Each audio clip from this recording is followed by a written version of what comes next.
Hi there guys, welcome to my it's my second YouTube video. Just going to be doing a Windrunner Spire 10 with a group of friends. I'm going to just run it on my Devourer DH. You can see the talents on screen here. I think I'm running 2 sir, I don't know. I did catalyst my second piece, but I can't remember if it was before or after this. So yeah, let's get into the run.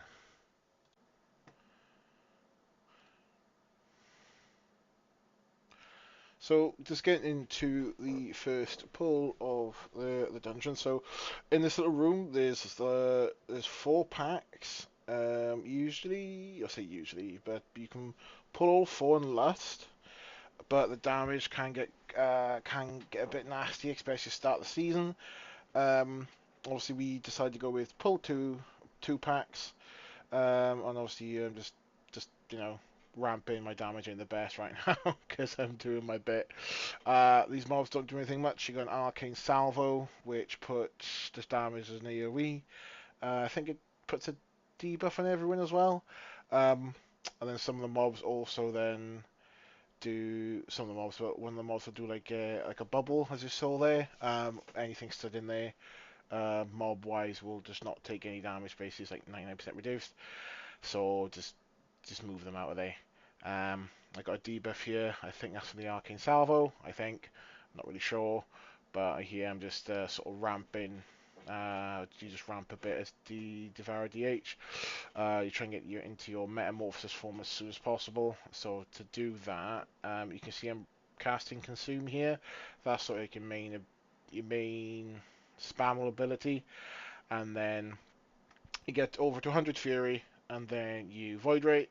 Your Reap turns into Eradicate, which absorbs 10 soul fragments, and that's basically, honestly, that's it.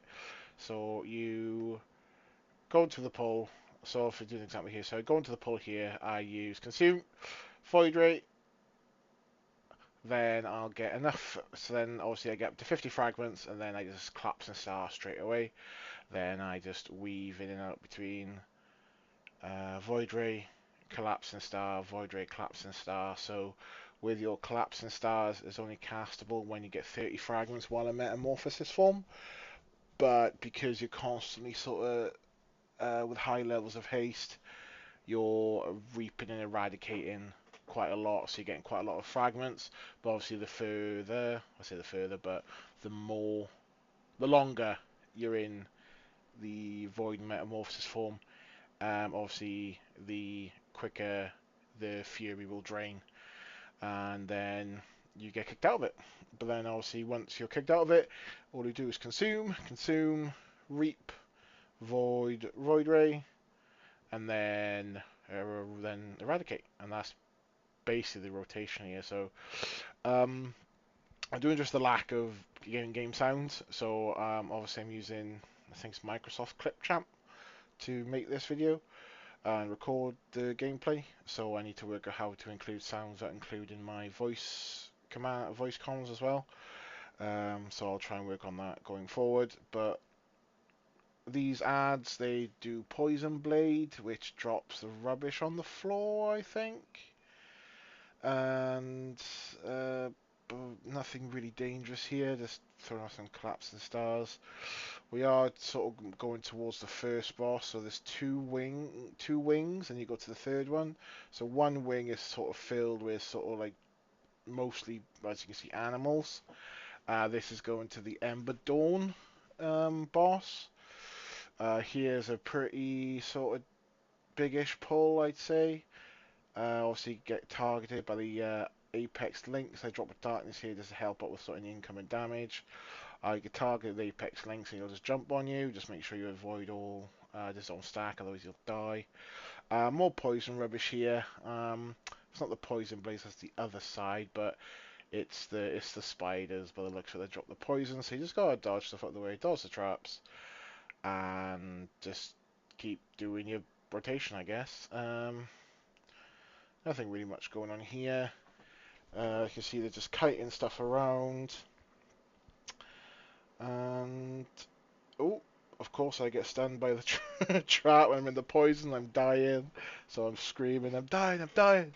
But luckily, I can just shift out of it when the freezing trap ends.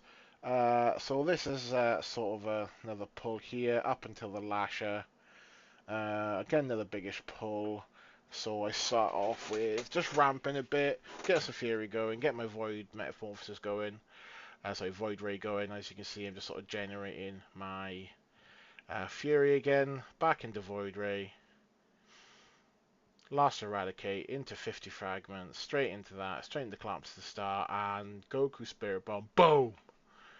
And then reap, eradicate, rinse and repeat, and another collapse to the start. So let's talk about those little blue balls you can see floating around people. So that's one of the seasonal affixes. Actually, let's talk about the affixes. So in Mythic Plus, you will have a certain number of affixes. So each week you will have a tyrannical or fortified. Fortified is trash, does extra damage. I think it's 20% health, 20% more damage. And you'll have tyrannical, where bosses have, I think it's the same, 20% more health, 20% more damage. You'll also have a seasonal affix, which I say seasonal. It's probably just for this expansion, I guess. So those little blue balls are float around you. There's about 4 of them. Obviously, this week is the little blue balls will float around you. You just need to run into them, and if you get it, you get a stack in Mastery and Leech buff, I think. But if you don't get them, then the boss or the trash will gain a damage reduction debuff and a damage increase debuff.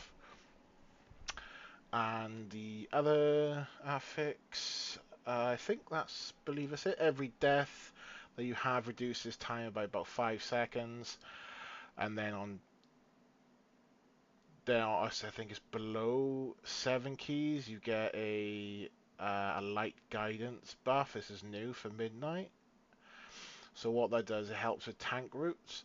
So it lights up mobs to give you a nice beginning route. So it's really helpful for anyone who wants to get into Mythic Plus straight away.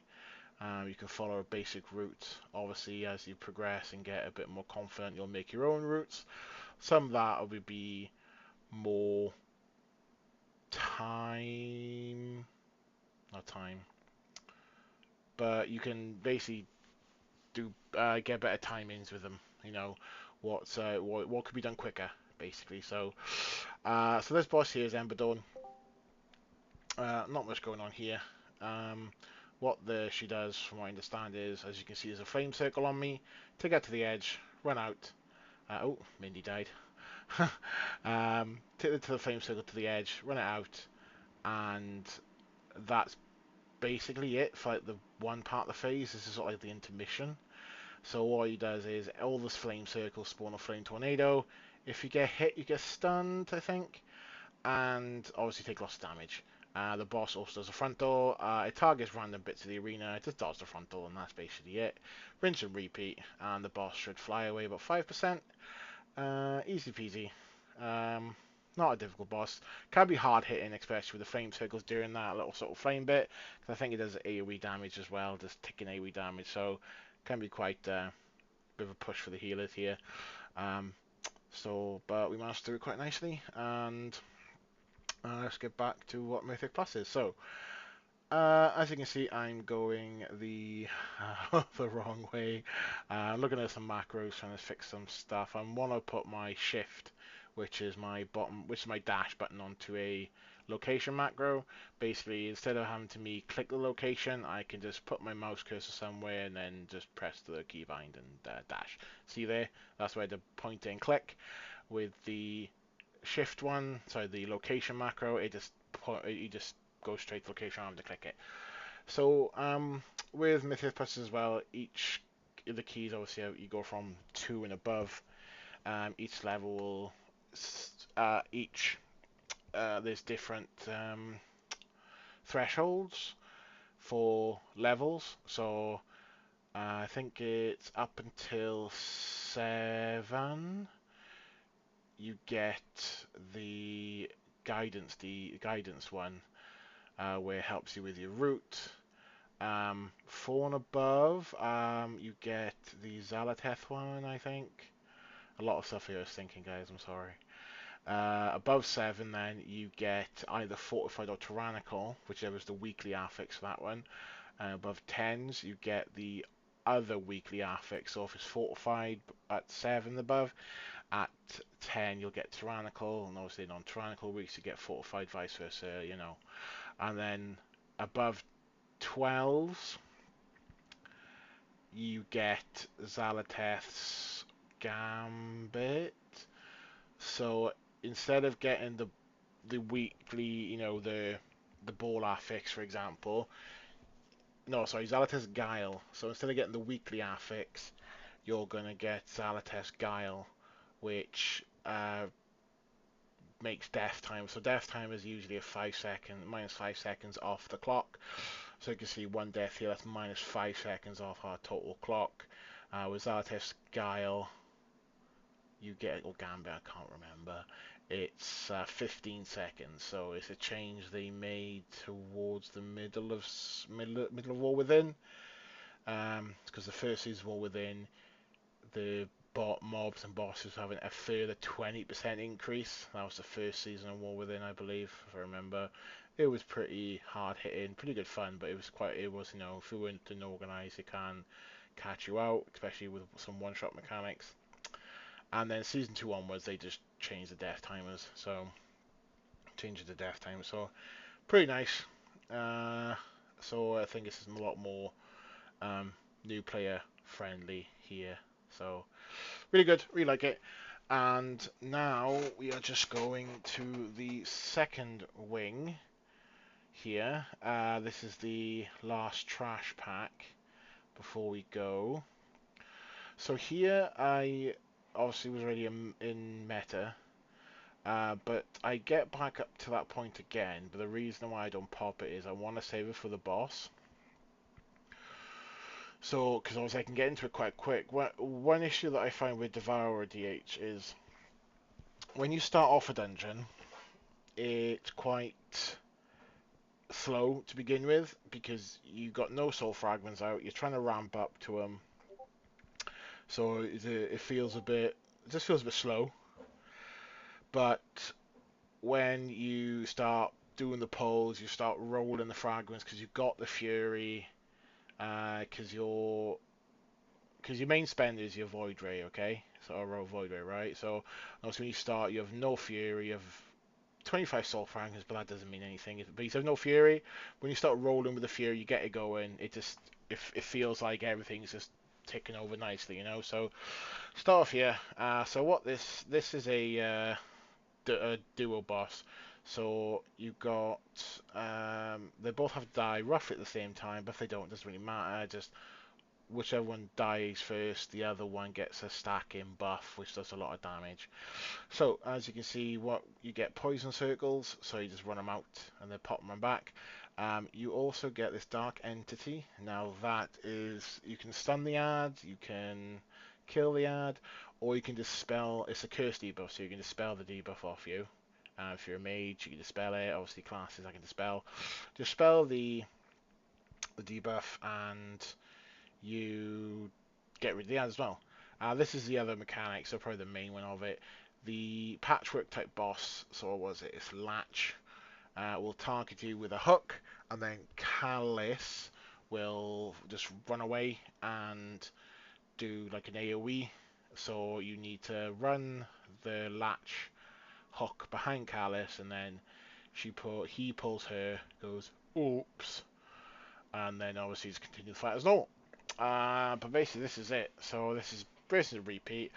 You got the whole platform to use. There's no aggro or reset points in unless you run inside just by the door up there to the right. Not that we found anyway, but yeah. Otherwise, it's a pretty simple fight, pretty nice. Just a just a 2 boss fight here. So just getting another collapsing star out, another spirit bomb, baboosh. And then yoink back in. Oops. Idiot. And dead. Okay, so now we take the portal back and we're making our way to the third boss, Commander Crowlock. I think we pull some trash here as well just to make up some count. Here now you got a phalanx breaker, you got a couple of archers here, so we used to pull it all the way to the end, but the archers are a bit of a pain in the ass, to be honest. So because the archers, they don't target the line of sight, they just shoot arrows and shoot arrows. So what we do is just kill the archer and then we can chain pull into the next pack. It just saves us having to come back for this archer, and it can be just a pain in the ass, really. The phalanx breaker does a AoE, so you just stop casting there. I'm pretty sure I get silenced in this pack in a second now. But one annoying thing as well with DH Devourer I said, but when you're collapsing star and then you stop, it puts in a 5-second CD. This is like you know, and you can't really generate more soul fragments, you can't earn any, so you're sort of sat there wasting your fragments because obviously they get auto-absorbed in. And here comes another collapsing star, and the phalanx breaker also charges as well, so you just want to dodge that.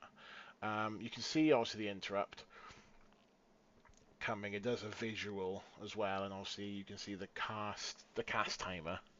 So, which is nice. Usually that probably a week or to say stop casting, but it's a pretty big visual to be fair. And a lot of Mythic Plus is obviously pulling effectively. Okay, so the dungeons this season on a 10, I'll be honest, pretty disappointing. As to I thought they'd be a bit more of a challenge, but obviously I'm just a brain dead Zug DPS, so I just do damage and that's it. I don't know what it feels like for healers and tanks.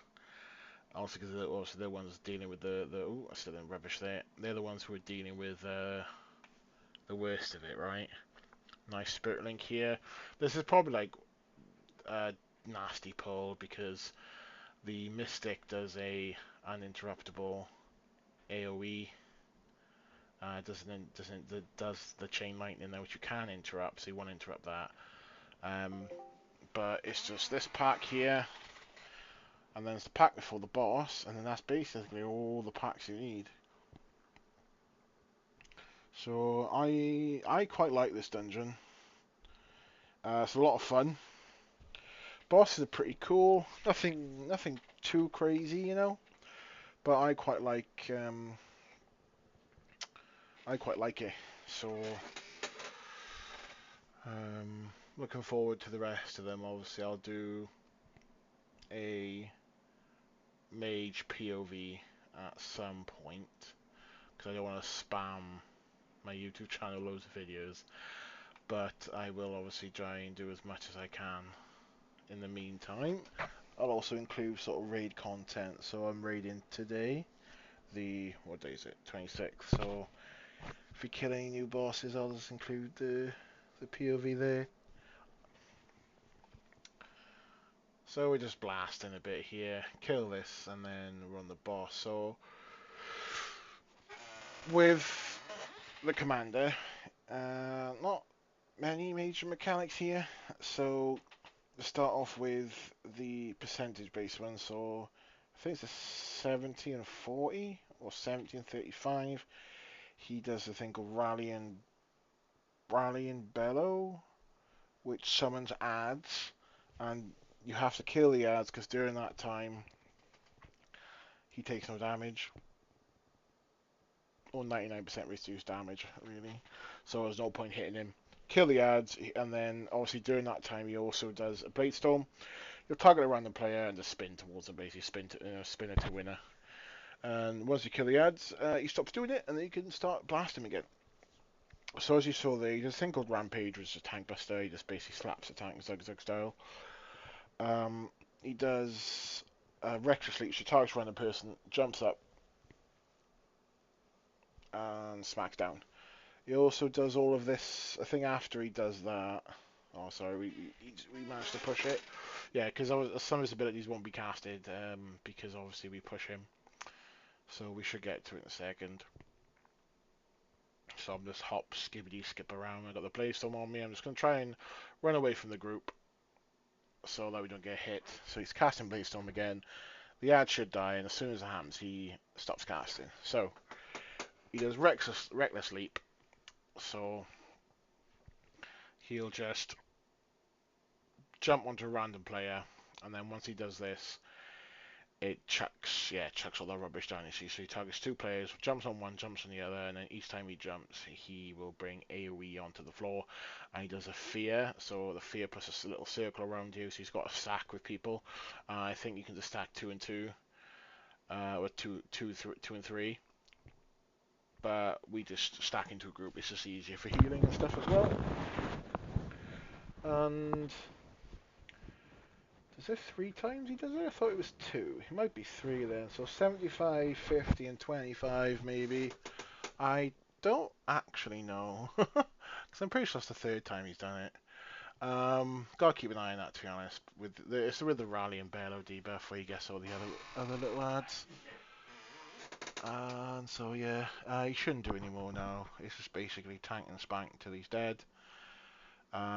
Dodge the leap. Well, if you're targeted by a pop with defensive, dodge the leap, stack with a fear debuff, and then Bob's your uncle boss is dead. And then we got roughly 11.5 minutes for the final boss, which is very, very nice. So this boss here has a couple of things. So she'll put a debuff on you, something squale I think it's called. It's just a ticking debuff, and she'll also chuck arrows on the floor. So yeah, arrow rain. You'll see here in a second now. She just chucks arrows on the floor, and then we'll get a debuff. You should see it by my heroism debuff here. It's that one with the foot. Can't remember the name of it. It's something squale. To get rid of it, you'd go into an arrow like this here. So you can see I did that. Once you do that, it leaves a patch on the floor. And then same thing happens here. So you get another debuff. The reason why I get rid of mine is just to get rid of it. It just helps a bit of healing. It doesn't hit much, but it helps the healers. So she'll then chuck an arrow. Usually opposite. Well, it's always opposite her. And then all you got to do is jump into an arrow, get knocked over, and that's basically it. What you should see here now, people are going to get a Tempest Slash, I think it is. Is it Tempest Slash? No. No, it's this one here, sorry. Right, so you can see here, everyone gets targeted with a circle. What the circle does is removes that area of denial. So I went to a arrow just to go to my debuff and then clear it at the same time. But I messed up, it took a bit too long, and I didn't clear the other bits, because you have to clear the arrow. So even if you got like the circle on the edge of stuff, it's not going to clear. It has to be on the arrow in the middle. And she also then will target you with a frontal cone arrow. It always targets one person. Just don't. Obviously, if you're the person that's targeted, you just want to run out the group, take the damage, and that's it. That's really pretty much it, to be honest. Differences from heroic, I believe it's just the area denial. That's the only difference. But it's a nice raid. Sorry, raid. Nice dungeon. I really enjoyed it. Obviously it gives a best and slot trinket anyway. I say a best and slot, it's a pre-raid anyway until I get the one in raid on Mythic or Heroic. It's the double dragons and then Dream Earth trinket, crazy trinket. So he drops the Ember Wing here and drops the Gale trinket. Both very good trinkets, which I do need because my trinkets are rubbish. Just finishing up here now. see the arrow there. She's doing the bullseye wind blast, shoots it, comes towards me. I just go into the arrow, Venge retreat over so I can get onto the ground quick and I can start casting again. And that's the boss dead. So, easy peasy, lemon squeezy. I get legs, throat legs, I'll catalyst those. But yeah, thank you for watching, and I hope you have a. I'll say thanks for watching. I'll see you in the next one.